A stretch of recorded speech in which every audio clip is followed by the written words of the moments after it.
day and welcome to the Sport Rap Show. My name is Jesse Jackson Kauraitha and I will be your host for today, unpacking the latest sports news in and beyond Namibian borders. And now for the latest on the hit list.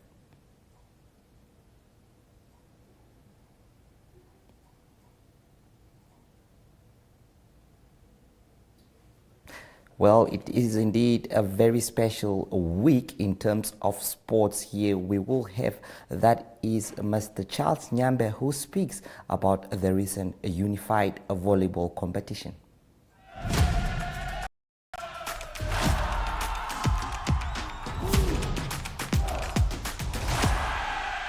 Joining us is Mr. Charles Nyambe, the president of our Special Olympics Africa. Mr. Nyambe, please tell us how you found the competition.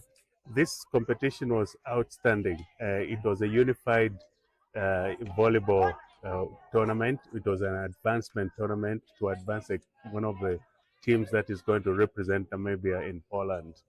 And this team has done an outstanding. The teams have done an outstanding job. Oshana won the gold medal, and they will be representing Namibia in Poland in October. I think what is important is the awareness that we're going to create, that people with intellectual disabilities can do well. They have the ability to play sport and to display their skills. They are useful in society. And we can see it. It all starts from the field, then it goes into the office. They can be leaders, they can be fundraisers, they can do so many things. But people don't understand and believe that until when they see it. And that's why sport is an eye opener. So we bring them on the field to participate, to play, and people begin to see. And when you see, a picture is more than 1,000 words. When you see, you believe.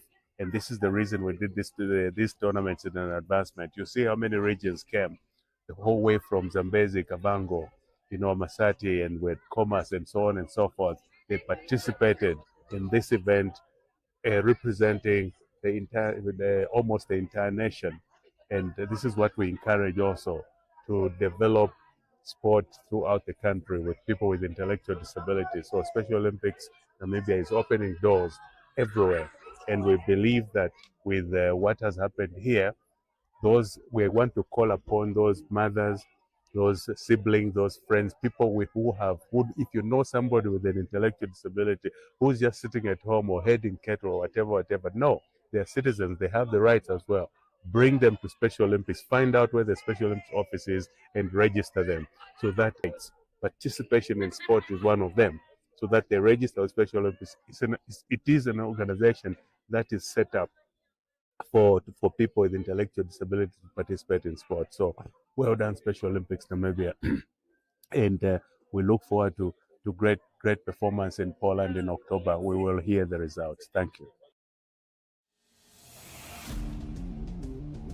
If you guys want to know what Athletes World is all about, you guys will definitely have to tune in for the episodes to see what goes on Athletes World. We will, just to give you guys an insight on what Athletes World is about, it's a show that dives deeper into the life of athletes, is finding out what they are all about, and they get to tell us what their favorite foods are, what their greatest moments are, and what their worst moments are in sports as well. So you guys tune into the episode. It also plays every Wednesday on DSTV. Here is where you find out more about athletes, and not just athletes, but also the unsung heroes.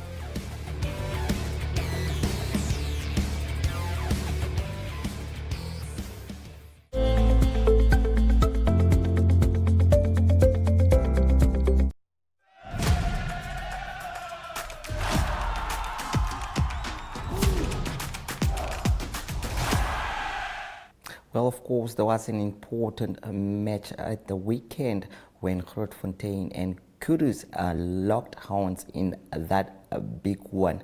Let's take a look at it once again for the final time as we see the action that side. Ja, en hier het vat Kudus die veld. Kom ons kyk bietjie na die hoogtepunte van vandag se wedstryd. Waar Grootfontein dan vir Kudus hier punte is daar op die telbord. Verdoel was daar aan die kant en dis 7 punte dan vir Grootfontein en geen punte daarna vir Kudus. Kudus het daar verwoes probeer vorentoe veg, kry die bal daar af en daar gaan hulle op die steelkant om en is Lloyd Jacobs en Elisio wat daar soos netbal speel, en daar gaan plant Lloyd Jacobs om aan die oorkant, en hy bring die telling gelyk hier met 'n doelskop deur Michael Koopman, wat dit bring op 7 punte elk. 7 punte dan daar vir Grootfontein en 7 punte dan daar vir Kudus. Maar Grootfontein het konsolideer, en daar vat Grootfontein die bal weer sterk vorentoe, en hulle sit hom daar etlike paar meters van die doellyn op, en daar dryf Grootfontein sterk na vore en hy plant hom, en die telling is dan daar so 12 punte daarna vir Grootfontein met die doelskop wat dan kom, en Grootfontein maak dit dan 14-7. Bal is beskikbaar, Wiekes gee hom daar agter die agterkant uit, Johan Littig wat lekker sterk vorentoe gaan, dis weer Wiekes wat hom daar optel, oppik en daar etlike meters van die doellyn gestop, die bal word gery, en daar gaan kuier Grootfontein, en hulle bring die telbord daarna op 21 punte, bring hulle die telbord, 21 punte is daarna op die telbord, vir Grootfontein en 7 punte daarna vir Kudus, en hier gaan Kudus aan, maar hulle verloor die bal daar so, en Grootfontein kry die bal in die hand, en daar trek hy dwars deur, en hy gaan plant hom daar onder die pale, en hulle bring die telling, skierlik is die telling dan op 28 punte vir Grootfontein en 7 punte vir Kudus. Tweede helfte begin dan heeltemal anders met Grootfontein, wat nou net met paar manne daar, en Plato gee daar 'n ligte dummy, soos ons dit in Engels noem, en hy gee dit terug, en Kudus kuier daar agter die doellyn, en hulle bring die telbord dan op 14 punte teenoor die 28 van Grootfontein. 14 punte daarna vir Kudus en 28 vir Grootfontein. Kudus vind dan weer 'n bietjie momentum, en hulle gee die bal lekker lig agter. Lloyd Jacobs se daar deur halfgapings is, en hy gee hom daar vir Delano Vries, en Vries gaan kuier daar agter die doellyn, en hy bring die telling dan daar op 21 punte dan daar vir Kudus en 28 punte vir Grootfontein, met Koopman wat hom daar tussen die pale deursit. En Kudus begin daar met daar te loop daar met Michael Koopman wat hierdie kant toe, daardie kant toe, en hy gee hom daar liggies daar vir die Kudus speler, en daar trek hulle, en daar gaan kuier Center Nando, gaan kuier daar onder die pale, en hulle bring die telling gelyk op met 28 punte dan daar vir Grootfontein en 28 punte dan daar vir Kudus. Koopman wat hom sy daar tussen die pale deursit. Maar hiervanaf het Grootfontein die wedstryd totaal en al beheer. Grootfontein is dan terug tot hulle volle komplemente van 15, en hulle hou die bal hier tussen hulle voorspelers, en daar gaan Grootfontein weer oor, en hulle rek die telling dan daar na 33 punte teenoor die 28 punte dan daar vir Kudus. Die doelskop was daar onsuksesvol deur Bush, en Grootfontein neem toe beheer van hierdie spel. Bush kry toe 'n strafskop, en hy sit hom tussen die pale deur, en hy bring die telling op 36 punte. Daar is baie goeie loopie daar deur Johan Littig, en hy gee hom basketbal manier, gee hom terug, en Grootfontein trek deur, en hulle plant hom daar tussen die dwarslatte, en hulle trek die telling verder na 43 punte dan vir Grootfontein en 28 punte dan daar vir Kudus. Grootfontein het met 'n goeie geveg teruggekom. Kudus is daar etlike 5 meter daar van die doelgebied van Grootfontein. Bal word daar ingesit. Bal word lekker gery in die agterkant af, en is Hanne, en daar gaan Delano Vries gaan daar vir sy tweede 3 in die hoek oor, en Kudus kom dan op 'n telling van 33 punte, waar Grootfontein dan hulle telling dan met 'n strafdoel op 46 punte kry. Die bal kom weer agteruit, Littig dra hom weer, en hier's my man soos 'n warm mes deur botter, soos 'n taxi-drywer op soek na alles, plant hom daar tussen die dwarslatte, en dis die einde van die wedstryd, waar Grootfontein dan 53 punte en Kudus 33.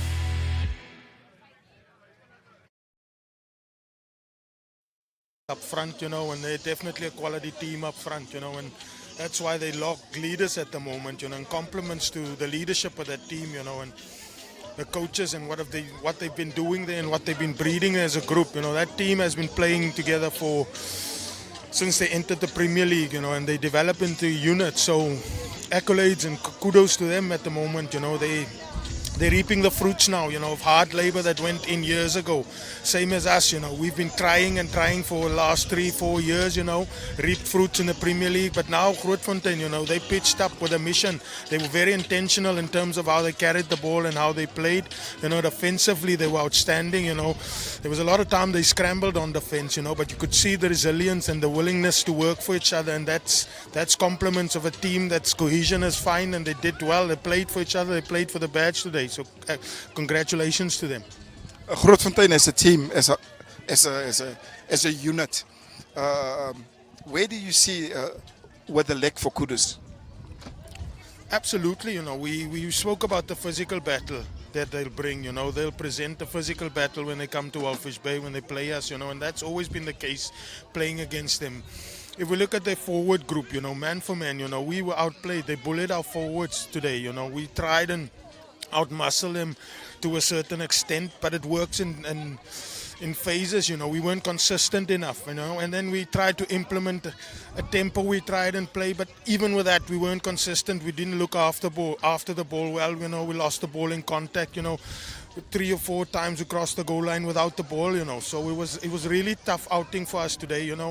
But as I can say, we really take this one. Congratulations. We can't take anything away from Grootfontein. They were outstanding today. They used their opportunities. They played with a win factor as well. They adapted so well. So massive congratulations. We were just totally outplayed today by Grootfontein's side, who was determined. Any positives that you want to take?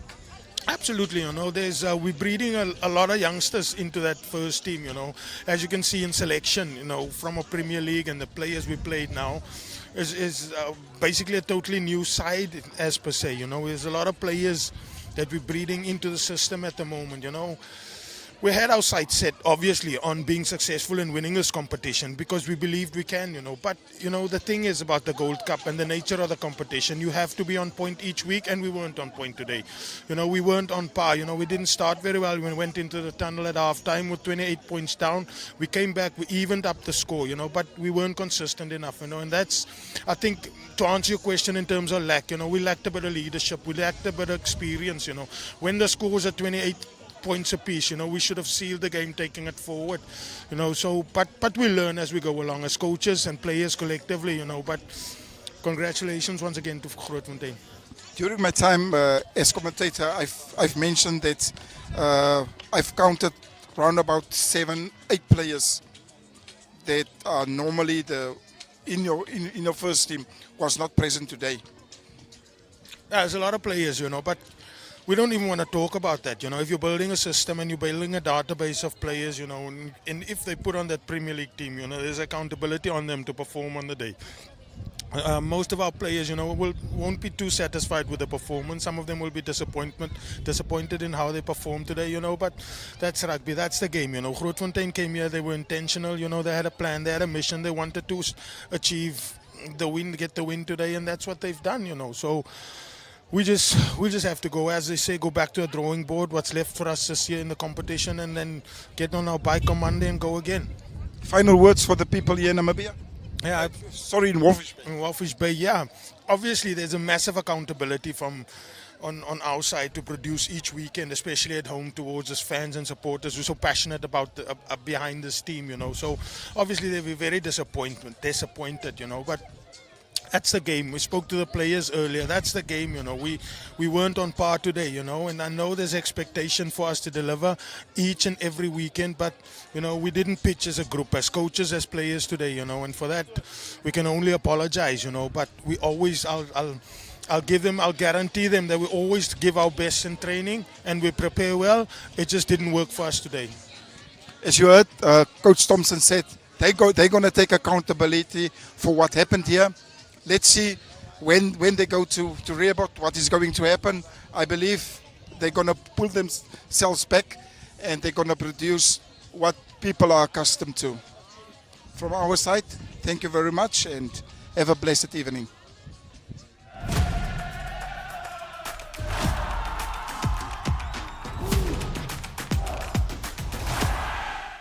Well, from rugby now, we move on and zoom into football. Of course, there are talks, and there has been talks about a top 8 tournament coming up. Of course, yet to find to give more updates on that. But let's hear from Isaac Hamata once again. Thank you. Again, what we can say is that through the efforts of the leadership of the FA, the Secretariat, FA has been able to acquire a sponsor for the top 8. But what we can say is that we are planning to make an official announcement with regard to who the sponsor is and when this competition will be played. So until then, no other further details can be disclosed at this point as per the agreement with the sponsor, because there are still some loose ends that we need to tie down. If we have managed to do that, then we are able to come back to Namibia and say, this is the sponsor that we have acquired, and this is when the competition will be played. How important? Look, any competition is important. You need a number of games in a season. So what this means for the players is that they will have more games to play. They will be fitter than they would be when they only play league. And playing tournament football is different from playing league football. So you are able to learn to adjust between the two. So that those from playing league and playing cup competitions, you are able to then look at who is it that you are able to pick for the national team, because in the national team it's about points. So it's easily adjustable to the different formats. And generally for Namibia, it puts more entertainment on the table. We attract more eyeballs, more feet to the stadiums. We provide entertainment. Obviously, those that win will have their fans celebrating that they have won the cup. So it's about creating an opportunity for people to live the football and experience the football that they have been yearning for all these years. The Top 8 Cup hasn't been there for a number of years. We are bringing it back, and that will really mean joy and excitement to Namibian fans. And what is at stake really is the amount of money. It's bragging rights for the team that wins and their supporters. And that's what Namibia should be all about. Football is about happiness. Football creates happiness. It creates joy, creates excitement. It gets people talking, social media buzzing, and that's where football is played at the moment. It's how when you are the victor, you have the rights to tell anybody anything on social media, on the streets, in the bars, everywhere. So that's what football means for our people, and we hope when we do make the announcement that we'll all be ready to go to the fields to support our teams and generally make sure that football is the winner.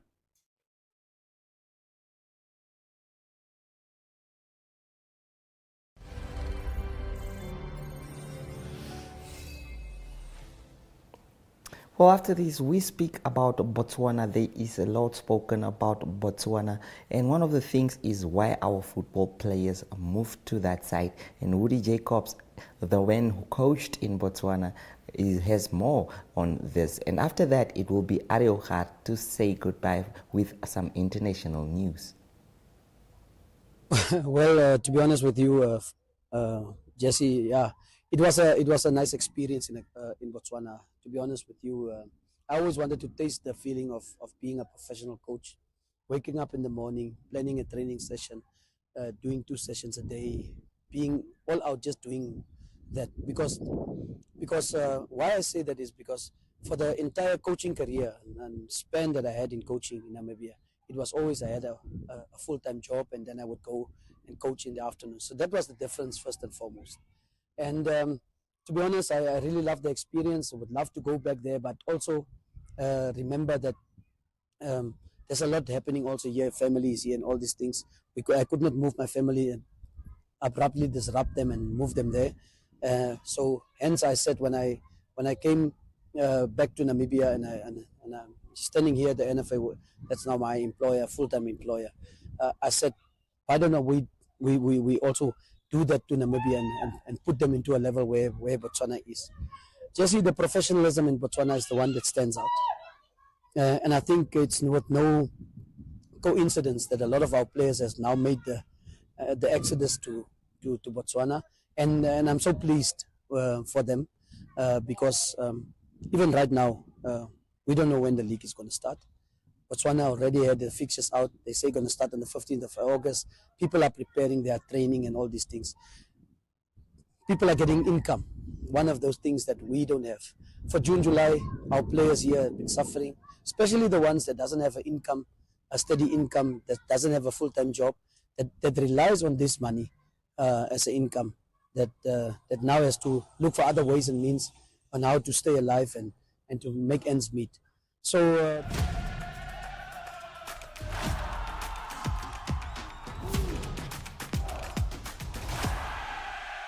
Good day, everyone. Time for international sports news, and starting off with soccer news first, and it's related to Manchester United and pressure mounting on Manchester United coach, that is Ruben Amorim, and he's had a tough start to the new season, and that is especially now after a shock loss in the Carabao Cup, and that was against Grimsby, and it is 12-11. The score was on penalties. It was a game that ended 2-2 in a draw, and then it was Grimsby that won on penalties, and it is the supporters of Manchester United that made the disappointment known on social media, and that is mainly because Manchester United lost this Carabao Cup against a team named Grimsby, that is a fourth-tier team in the English soccer leagues. So that is not a good result for Manchester United. They also started off the English Premier League season with one draw and one loss. So this coming weekend, it's an important game for Manchester United. They play at home against Burnley. Important game for Manchester United and coach. Continuing international sports news with tennis news, the US Open continues. That is at Flushing Meadows in close to New York. In the men's division, it is Lloyd Harris of South Africa, unfortunately knocked out in the second round. He had a tough second round game against fourth-seeded American Taylor Fritz. It was Lloyd Harris that won the first set 6-4, but then lost the next three sets, so he's out of the US Open. Also in the men's division, Ben Shelton of America beat Pablo Bastu by 6-4, 6-2 and 6-4. And number 2 seed Carlos Alcaraz also through to the next round. That is in the US Open. And then in the women's side of the draw, it is Elena Rybakina. She beat Teresa Valentova by 6-3 and 7-6. She's the number 9 seed. And then also Jessica Pegula of America, number 4 seed. She beat Anna Blinkova 6-1, 6-3. And a good result, that is also for Naomi Osaka. She won the major and won the US Open before. She beat Crete Minon by 6-3 and 6-4, also to advance to the third round. Then to close off today's international sports news, it is golf news. It is the Ryder Cup, a team competition between America and in Europe. That is in golf, men's golf, that will start on the 26th of September at Bethpage Black. And the news from the captain of the American team is that he confirmed his six captain's pick. There was a speculation that he might even include himself because he was in the top 12 on the rankings, the points rankings for Ryder Cup, but he decided to focus on the captaincy. So it is Keegan Bradley, the captain, that will not play as player. He will captain the team. Really a strong team. Players that was confirmed before his selection was Justin Thomas and also Colin Morikawa and Patrick Cantlay and also Scotty Scheffler. But now he included players like Sam Burns, Cameron Young and also Ben Griffin. So that is the team, American team, confirmed to play in the Ryder Cup. So that's international sports news for today. I hope you have a great sport day. We talk international sport again tomorrow. Goodbye.